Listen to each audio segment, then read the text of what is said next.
গত 50 বছরে বাংলাদেশকে নানাভাবে বিভাজিত করে রাখা হয়েছিল এবং এর যার বড় শিকার হয়েছে পার্বত্য চট্টগ্রাম। পার্বত্য চট্টগ্রামে নানা বিভাজন, নানা অশান্তি জিয়ে রেখে অন্য একটি পক্ষ বারবার সুবিধা নেওয়ার চেষ্টা করে। আমরা এই তৃতীয় কোনো পক্ষকে আর সুবিধা নিতে দিব না।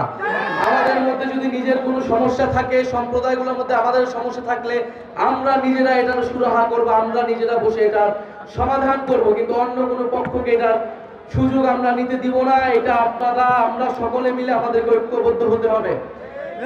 দ্বিতীয়ত, আমরা মনে করি যে বাংলাদেশে যে 72-এর সংবিধানের বিরুদ্ধে আমরা বলে আসতেছি যে মুজিববাদী সংবিধান, যেই সংবিধানে সকল জনগোষ্ঠীকে অন্তর্ভুক্ত করা হয়নি, বাঙালি জাতীয়তাবাদের নামে অবাঙালি জনগোষ্ঠীর সাথে এখানে বিভেদ তৈরি করে রাখা হয়েছে, ধর্ম নিরপেক্ষতাবাদের নামে ইসলামের সাথে অন্য ধর্মের বিভেদ তৈরি করে রাখা হয়েছে। আমরা সকল বিভেদের ঊর্ধ্বে গিয়ে সকল জনগোষ্ঠীকে মর্যাদা দিয়ে একটি সংবিধান তৈরি করতে চাই। আপনাদের রাঙামাটির নেতা এম লারমা সে 72-এর সংবিধানের বিরোধিতা করেছিলেন। আমরা চাই যে মুজিববাদী সংবিধানকে বাতিল করে নতুন একটি গণতান্ত্রিক সংবিধান আপনি আমি মিলে বসে নতুন একটি চুক্তি আমরা তৈরি করব, যেখানে আপনার অধিকারও থাকবে, আমার অধিকারও থাকবে। আমরা জানি পাহাড়ি জনগোষ্ঠী, চাকমা, মারমা, তঞ্চঙ্গা, বম সহ অন্যান্য জনগোষ্ঠী তাদের ভাষা, ধর্ম, ভূমির অধিকার নিয়ে লড়াই করছে। অন্যদিকে যারা বাঙালি জাতিগোষ্ঠী রয়েছে তারাও নানান সুযোগ সুবিধা থেকে বঞ্চিত রয়েছে।